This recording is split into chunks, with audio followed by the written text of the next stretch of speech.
বোকাঘাটত এখন সমবায় সমিতি আছিলে। সমবায় সমিতিখন ইতিমধ্যে যোৰহাট ৰেজিষ্টাৰ অফিচ আৰু গোলাঘাট অফিচে ইতিমধ্যে চিজ কৰিছে। চিজ কৰাৰ মূল কাৰণটো হৈছে যে এই সমবায় সমিতিখনত বহু টকাৰ বিত্তীয় অনিয়ম কেলেংকাৰী হৈছে। যোৱা 3 বছৰৰ সাংঘাতিকভাৱে কেলেংকাৰী হৈছে, এইটো আমি জানিব পাৰিছোঁ।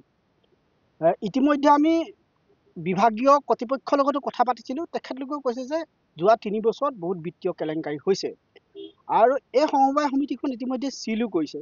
গতিকে আমি দাবী উত্থাপন কৰোঁ যে বোকাঘাট সমষ্টিত যিমান সকলো মানুহৰ পৰা এনেকৈ দুখীয়া ব্যৱসায়ীসকলৰ পৰা, ক্ষুদ্ৰ ব্যৱসায়ীসকলৰ পৰা যে তেখেতলোকে 100 টকাকৈ প্ৰত্যেক দিনে বা 10 টকাকৈ বা 200 টকাকৈ, কাৰোবাৰ পৰা 1000 টকাকৈ, কাৰোবাৰ পৰা 500 টকাকৈ এনেকৈ উঠাই তেখেতলোকে অন্ততঃ 1.5 কোটি টকাৰ কেলেংকাৰী ইতিমধ্যে কৰিছে।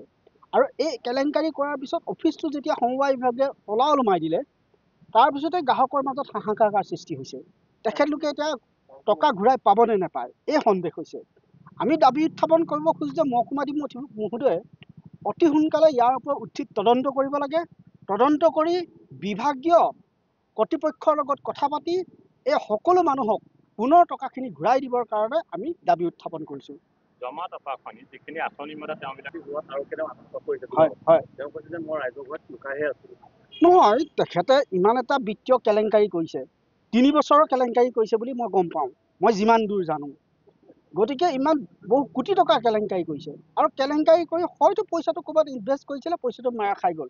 এতিয়া ৰাইজক যিহেতু মেচিয়ৰ হোৱা পইচা 2 মাহ হ'ল, 3 মাহ হ'ল তেখেতলোকক দিবলৈ আছে। মেচিয়ৰ হোৱা পইচাটোতো 20 দিনতে দিবলগীয়া হয়, যিহেতু দিয়া নাই। গতিকে এইটো কেলেংকাৰী নহয় কি হয় যে 3 মাহ 4 মাহলৈকে যদি মেচিয়ৰ হোৱা পইচা নিদিয়ে বা ৰানিং হোৱা টকাখিনি বেলেগ কথা, কিন্তু মেচিয়ৰ হোৱা মানুহখিনিতো পইচা পোৱা নাই। গতিকে এতিয়া কথাটো হ'ল মেচিয়ৰ হোৱা মানুহখিনিকতো দিব লাগিবই, ৰানিং হোৱা মানুহখিনিকো টকাটো লগে লগে উভতাই দিব লাগিব। যাৰ যি জমা আছে সকলো টকা উভতাই দিব লাগিব। গতিকে এই আমাৰ দাবী।